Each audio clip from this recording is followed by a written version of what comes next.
Hello and welcome to Megawhat, the Tech Week in View, high up above the streets of London, where we're going to give you a rundown of the biggest news stories of the week and our own very, very special take on them. Stay tuned.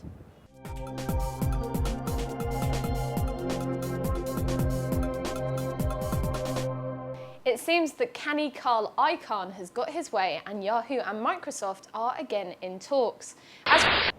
So Carl Icahn actually got his way, but what's interesting about what's happening now between Microsoft and Yahoo is the deal that's actually on the table.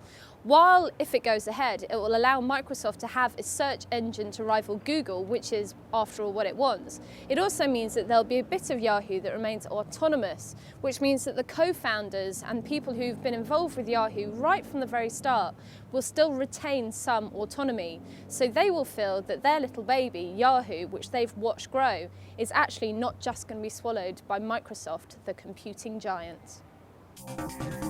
We are getting ripped off by phone companies over text messages. A British scientist has released a report that claims it is more expensive now to send a text to your mates than it is for data to be sent from the Hubble Space Telescope.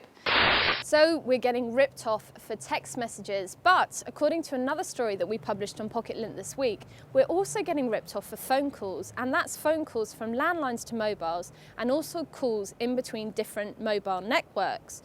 Basically, BT hauled Ofcom in front of a judge, the Competition Appeal Tribunal, and argued that the way that Ofcom calculates the termination charges, which basically the charges for those sorts of calls, is wrong, that the way they've calculated the caps means that we're actually getting overcharged, this is consumers, overcharged to the tune of £1 billion a year. Now for BT, which is a commercial enterprise, a company that needs to make money, to be making this statement says to me there's a real problem. Microsoft is offering cashback rewards to users of its search engine who buy products online.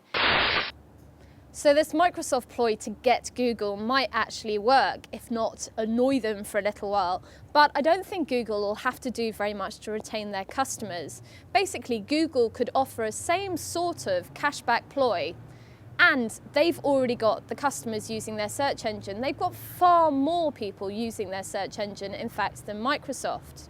So if they did that, then people who are basically creatures of habit get to stay with Google, but also get their money. Details of every single phone call you make, email you pen, and website you have visited could soon be stored in a massive government database. So not one person who's contacted us is happy about this proposal. One Carl from the UK said, just how easy would it be for the authorities to gain access to the database information? Magistrates certainly aren't up to the job, as little more than civilians themselves. And I'm sure that even Crown judges would feel obliged to the police to hand over information whenever they are requested, regardless for why. Carl basically argued, as did other people, that the information could be handed over to try people for, I don't know, illegally downloading copyright materials. So minor crimes as opposed to, tracking down terrorists, which is what the Home Office has said this is all about. My issue is the government hasn't got a particularly good track record on keeping data safe. So instead of the information being used for different purposes than just fighting terrorism, my issue is the information getting into the wrong hands because some idiot at the Home Office has lost tens of disks with thousands of people's information on it.